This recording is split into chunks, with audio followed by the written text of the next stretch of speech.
اور جب اس بچے کے بادشاہ بننے کا صحیح وقت آیا تو وہی یہویدا جس نے اسے چھپانے کی ترکیب دی تھی بغیر کسی بگاڑ کے اب اس کی بادشاہی کی منصوبہ بندی کرتا ہے، اور وہ جانتا تھا کہ اختیار کس کے پاس ہے، سو اس نے کاریوں اور پہرے والوں کے 100 کے سرداروں کو بلاوا بھیجا اور ان کو خداوند کے نام کی قسم کھلائی اور ان سے عہد و پیمان کیا، اور وہ خوش تھے کیونکہ عطلیہ کی حکومت کا دور ان کے لیے مشکل تھا، کیونکہ اس کا جارحانہ رویہ تھا، اور ایزابل اور عطلیہ کے لیے کون خوش تھا؟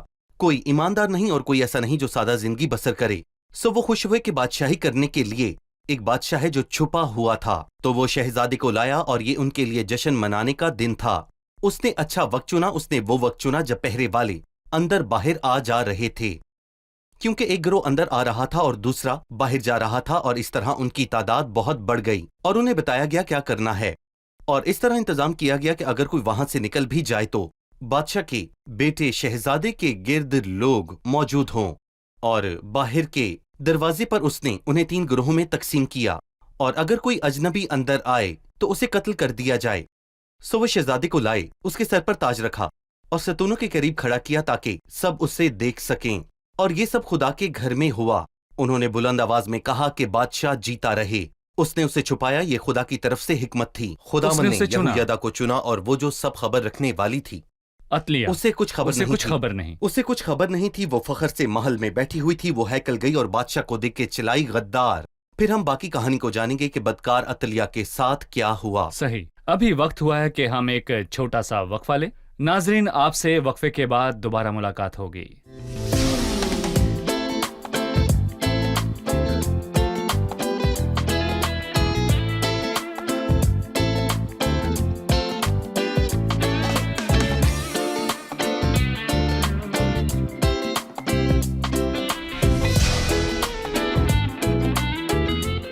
خوش آمدید، آئیے چلتے ہیں مہمانوں کی طرف اور جانتے ہیں ان کا سوال پوچھیے۔ جی، ہم نے دیکھا کہ یواس نے 7 سال کی عمر میں بادشاہی کی اور وہ بہت چھوٹا تھا، لہٰذا کم عمری میں وہ فیصلے کرنے کے قابل کیسے بنا؟ کیا 7 سال ایک بادشاہ بننے اور اہم فیصلے کرنے کے لیے مناسب عمر ہے؟ یقیناً انسانی منطق کے مطابق ایک بچہ قتل عام سے کیسے بچ سکتا ہے؟ خدا اس کو بادشاہ بننے کے لیے کیسے استعمال کر سکتا ہے؟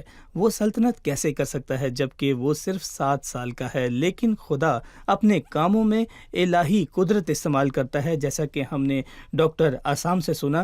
اس ساری بدکاری کے دوران یوید موجود تھا جو دیندار کاہن تھا، لیکن خداوند اسے اپنی مرضی کے مطابق استعمال کرنے کے لیے تیار کر رہا تھا، اور جیسا کہ ہم نے دیکھا کہ اس نے کیسے حکمت سے اس لڑکے کو بادشاہ کے تک پہنچایا، اور یہ حکمت اسے محنت یا عقل مندی سے نہیں بلکہ خداوند کی طرف سے حاصل ہوئی۔ جب خداوند اپنے مقصد کو پورا کرنا چاہتا تھا وہ ساری حکمت اور صلاحیت عطا کرتا ہے، اور ہم نے دیکھا کہ بدکار عطلیہ نے اپنی تمام بدکاری سمیت اس جال میں گر پڑی۔ سو خداوند نے یواس کو سلطنت بخشنے کے لیے یوید کو استعمال کیا، لیکن وہ اس کی مدد کر رہا تھا۔ جی، وہ اس کی مدد اور رہنمائی کر رہا تھا۔ جب وہ بڑا بھی ہو گیا تو اس نے سنا اور اس کے حکموں پر عمل کیا، اور اس لیے یوید کی زندگی کے دوران یواس کا دور حکمت اسرائیل کی خوشحال ترین دور میں سے ایک تھا۔ جب یواس بچہ تھا تو خداوند نے صرف اسے بادشاہ نہیں چنا بلکہ اس نے اس کے لیے مشیر بھی چنے، اس کی مدد کے لیے۔ ڈاکٹر احسان، میں چاہتا ہوں کہ آپ عطلیہ کی کہانی کو جاری رکھیں۔ اس کا رد عمل کیا تھا، اور جب اسے یہ لگتا تھا کہ بادشاہ کی ساری نسل ختم ہو گئی ہے تو اسے یواس کے بادشاہ بننے کے بارے میں کیسے پتا چلا؟ جی بالکل، جب وہ محل میں تھی تو اس نے شور سنا اور وہ دیکھنے کے لیے باہر گئی۔ وہاں دعوت نہیں دی گئی تھی، سو وہ ہیکل میں گئی کیونکہ اس نے لوگوں کا شور سنا۔ وہ ہیکل میں گئی اور خوفناک منظر کو دیکھ کر دنگ رہ گئی، اور وہ بہت ہی حیران تھی۔ اور بائبل ہمیں چند تاثرات کے بارے میں بتاتی ہے جس سے ظاہر ہوتا ہے کہ وہاں جشن ہو رہا تھا، کیونکہ شرارت کا جوا بھاری ہوتا ہے۔ اور لکھا ہے وہ ان لوگوں کے پاس خداوند کی ہیکل میں گئی، اور بادشاہ دستور کے مطابق ستون کے پاس کھڑا ہے، اور اس کے پاس ہی سردار اور نرسنگے ہیں، اور مملکت کے سب لوگ خوش ہیں اور نرسنگے پھونک رہے ہیں۔ تو معاملہ یہ ہے کہ یہویدا نے کوئی سیاست نہیں کی، کیونکہ سب لوگ وہاں موجود تھے اور اس بادشاہ سے خوش تھے اور اس شریر عورت کو رد کر رہے تھے۔ تب وہ چلائے کہ یہویدا غدار ہے، اور یہویدا نے انہیں اسے باہر لے جانے کا حکم دیا کہ وہ خداوند کے گھر میں قتل نہ کی جائے، سو وہ جانتے تھے اور وہ اسے باہر لے گئے اور قتل کیا۔ اور پھر در حقیقت یہ سب چیزیں خوبصورتی سے منظم تھیں، اور ان سب سالوں میں خداوند سے دور رہ کر کیسے وہ لوگ خداوند کے پاس لوٹے۔ اور ابتدا میں اس سب کی شروعات یہویدا نے کی، اور پھر یہویدا کی موجودگی میں یہواس نے اس کام کو جاری رکھا۔ اور پھر یہاں بائبل بتاتی ہے کہ پہلے انہوں نے عہد باندھا، اور بادشاہ اور لوگوں کے درمیان اس عہد کا خاص مقصد تھا۔ انہوں نے عہد کیوں باندھا؟ لکھا ہے، اور یہویدا نے خداوند اور بادشاہ اور لوگوں کے درمیان ایک عہد باندھا تاکہ وہ خداوند کے لوگ ہوں۔ یہاں کچھ خوبصورت ہے۔ اب سے ہم خداوند کے پاس واپس آئیں گے۔ اب سے پرانی تاریخ چلی گئی، ہم خداوند کے پاس واپس لوٹ آئیں گے۔ اور پھر انہوں نے علمی اقدام شروع کیے، اور یہ نہیں لکھا کہ یہویدا نے یا یہواس نے یہ کیا، یہ نہیں لکھا۔ اور مملکت کے سب لوگ بال کے مندر میں گئے اور لوگ اس میں شامل ہوئے، اور آپ دیکھیں کہ یہ کس قدر خوبصورت بیداری ہے۔ اور لوگوں نے بال کے مندر ڈھانے میں شرکت کی، انہوں نے اس کے مذبوں مورتوں کو بالکل چکناچور کیا اور بال کے پجاری کو مذبوں کے سامنے قتل کیا۔ اور پھر انہوں نے ہیکل کی دیکھ بھال کی، ہیکل کی دیکھ بھال، اور پھر چاہے وہ یہویدا کی وجہ سے ہو یا پھر اس بادشاہ کے سبب سے خداوند نے انہیں قائم رکھا۔ اسے بچپن سے ہی خداوند کے گھر کی پرواہ تھی، اس سے ہیکل کی اور ہیکل میں لائی گئی چاندی کی بھی پرواہ تھی کہ ہیکل کی مرمت کیسے کی جائے۔ ڈاکٹر مہداد، ڈاکٹر احسام نے حوالہ دیا کہ یواس نے ہیکل کی مرمت کا کام شروع کیا۔ کیا آپ اس کے متعلق ہمیں کچھ بتانا چاہیں گے؟ یواس کے ایام میں چیزیں کیسی تھیں اور ہیکل کی دیکھ بھال کرتے کرتے ایک روحانی بیداری کیسے آئی؟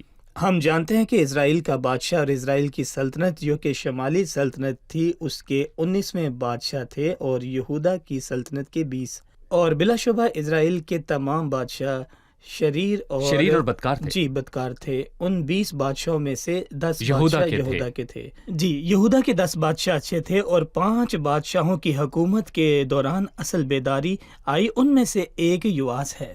در حقیقت دیندار یویت کے سبب سے یواس خداوند کے کلام اور اس کی ہیکل میں پھر سے جانے لگا اور ہیکل کا خیال رکھا۔ اور بھائی عیاد، کسی علاقے یا انسان کی زندگی میں تب تک انقلاب نہیں آتا جب تک وہ خداوند اور اس کے کلام اور اس کی ہیکل کی طرف نہ لوٹے۔ اس لیے یہ ایک شاندار بیداری کا آغاز ہے، اس کا لوگوں پر بہت بڑا اثر ہوتا ہے۔ اس لیے انہوں نے خداوند کے گھر کا خیال رکھا۔ بالکل، خداوند کا گھر ان چیزوں میں سے ہے جس کی فکر خدا کو ہے۔ خدا کے کلام کے وسیلہ سے خداوند کے پاس واپس آئیں اور اس کے احکام کے مطابق زندگی بسر کریں، پھر چاہے گروہ میں ہوں یا انفرادی زندگی میں انقلاب آ جائے گا۔ ہم ایک وقفے کے بعد اپنے مطالعے کو جاری رکھیں گے۔ ناظرین، ہم وقفے کے بعد دوبارہ حاضر ہوں گے، ہمارے ساتھ رہیے۔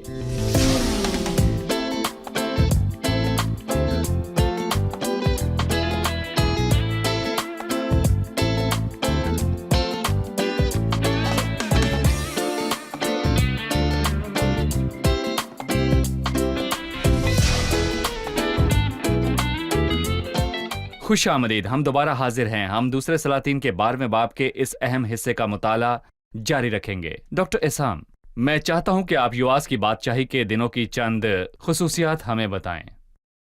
دیکھیں بھائی، میں کہوں گا کہ یہواس کے ایام ماضی کے ایام سے بالکل مختلف ایام ہوں گے، کیونکہ اس سے پہلے کے ایام بدی سے پرے تھے، اور یہ شخص جسے خدا نے چنا ہے ضرور اس میں دیانتداری موجود ہوگی۔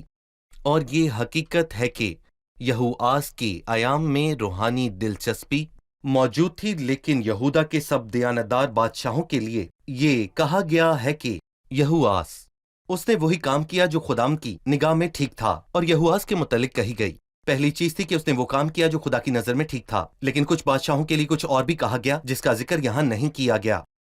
اور جو اس کے باپ دادا نے کیا تھا اس نے ٹھیک اسی کے مطابق وہی کام کیا جو خداوند کی نظر میں بھلا تھا۔ اس کا موازنہ داؤد سے نہیں ہوا، اور واضح ہے کہ جو بیداری اس شخص کی زندگی میں آئی تھی وہ عظیم تھی لیکن ادھوری تھی۔ اگر اس کا موازنہ پچھلی چیزوں سے لگایا جائے تو اس میں بہت تبدیلی ہے، لوگ اور ان کی زندگیوں میں تبدیلی ہے، لیکن اگر اس کا موازنہ داؤد اور یوسیہ سے کیا جائے تو وہ یوسیہ جیسا نہیں ہے اور نہ یرمیہ جیسا ہے۔ اور اس نے چند کام کیے جنہیں ہم نے دیکھا، مثلاً خدا کے گھر کی دیکھ بھال کرنا اور کاہنوں کی دیکھ بھال کرنا۔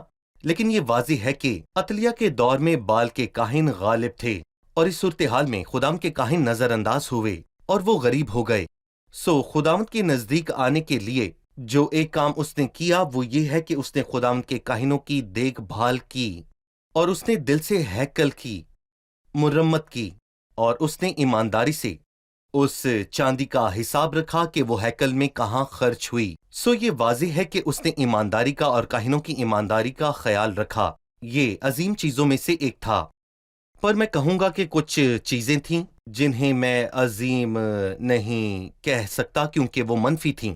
لکھا ہے، اور یواس اس تمام عرصہ میں جب تک یہویدا کاہن اس کی تعلیم اور تربیت کرتا رہا، وہی کام جو خداوند کی نظر میں ٹھیک تھا۔ وہ یہویدا سے جڑا ہوا تھا۔ جی بالکل صحیح، اور اسی لیے ہم پڑھتے ہیں کہ اس بات کو ادھوری بیداری میں دہرایا گیا، تو بھی اونچے مقاموں کو ڈھایا نہ گیا، اور لوگ ہنوز اونچے مقاموں پر قربانی کرتے اور بخور جلاتے، اور دوسرا اس نے ہیکل کی مرمت کی تھی۔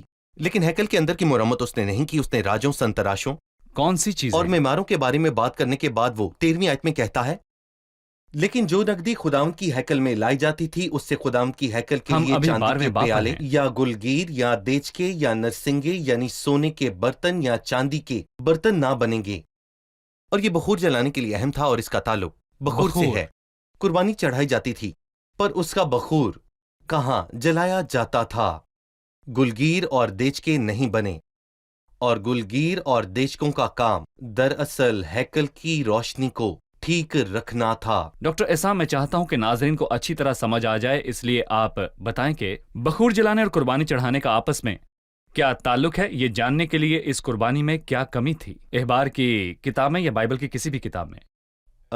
دیکھیں، قربانی کا اصل مطلب کیا ہے کہ خداوند کے حضور خوشبو پہنچے، اور یہ پرانے عہد نامے کا یہ دستور پرانے تھا جو عہد مسیح نامے کی کا قربانی کی دستور علامت تھا، ہے۔ جو مسیح کی قربانی یا مسیح کی زندگی میں یا اس کی قربانی پر اس کی خوشبو کی علامت ہے۔ صحیح۔ یہ خوشبو خدا کے دل کو تازہ کرتی ہے، اور یہ خوشبو بخور سے اٹھتی ہے، تو کفارے کے دن میں کہوں گا کہ ایک خاص بخوردان کا استعمال ہوتا تھا، اور کسی کو بھی خون یا بخور کے بغیر اندر آنے کی اجازت نہیں تھی۔ سو یہاں بخور کے بغیر قربانی چڑھائی جا رہی ہے۔ بخور کے بغیر۔ صحیح۔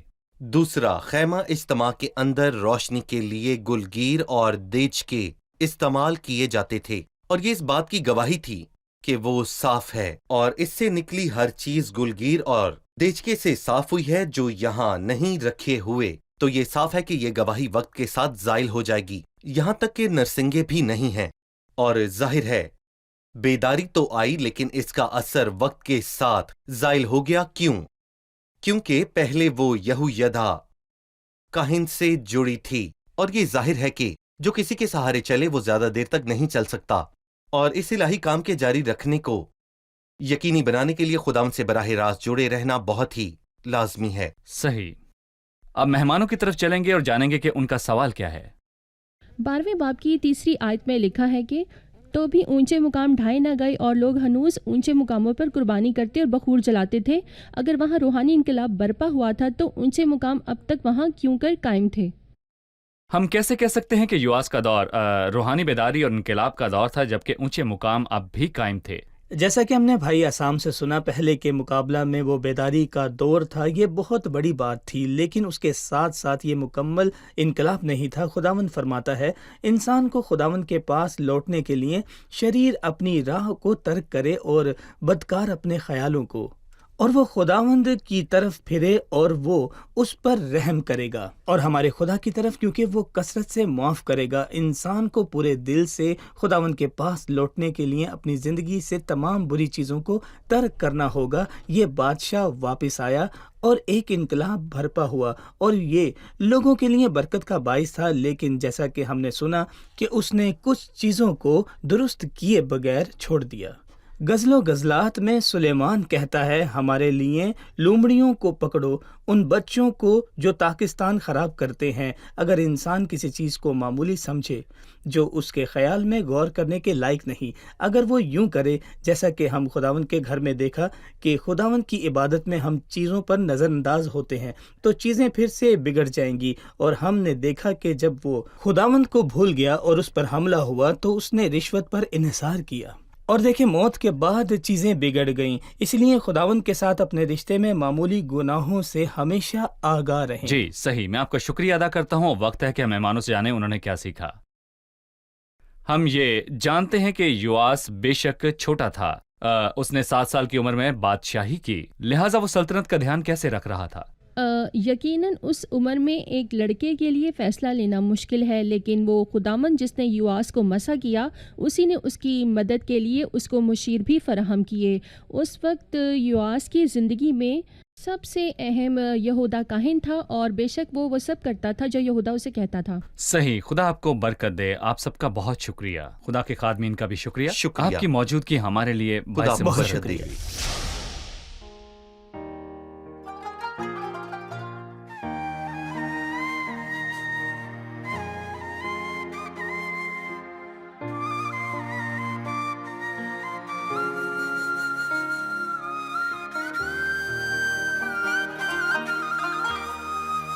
باسم ربنا يسوع أتينا ذا المكان نعبد، باسم ربنا يسوع أتينا ذا المكان نعبد،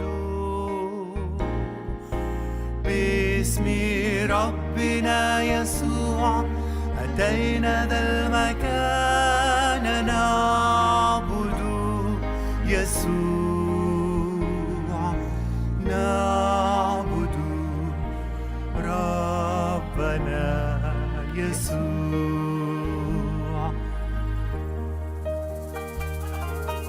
فانسى نفسك إذن وفكرن فيه وعبدان، فانسى نفسك إذن وفكرن فيه وعبدان، فانسى نفسك إذن وفكرن فيه وعبدان يسوع،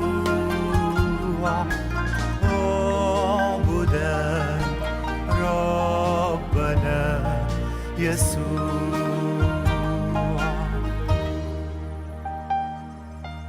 هو بر كله وفيه قد غدوت كاملا، هو بر كله وفيه قد غدوت كاملا، هو بر كله وفيه قد غدوت كاملا، كذا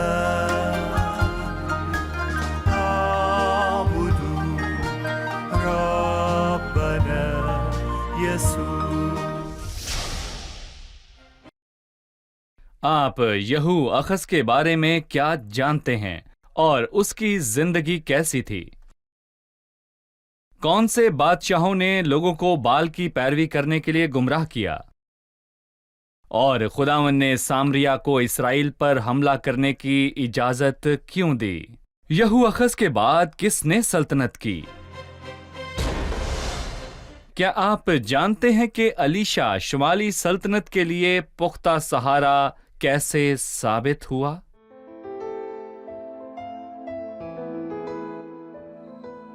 تیرا کلام رہے گا قائم پہاڑ جب نہ رہے خدایا، تیرے منہ کی ایک بات بھی ٹلے گی نہ چاہے کچھ بھی ہو، تیری مان دیے ہے زندہ سونے سے بھی قیمتی، میرا دل یہ دے گواہی ہے یہ کتاب عظیم، نازل کرے اپنا کلام شکستہ دلوں کو سکون ملے، تاریکی دور ہو میری راہیں روشن کر، دل اپنا کلام کثرت سے اے خدا بدل دے، رہائی دے کثرت سے پھل میں لاؤ، کلام رہے گا قائم پہاڑ جب نہ رہے خدایا، تیرے منہ کی ایک بات بھی ٹلے گی نہ چاہے کچھ بھی ہو،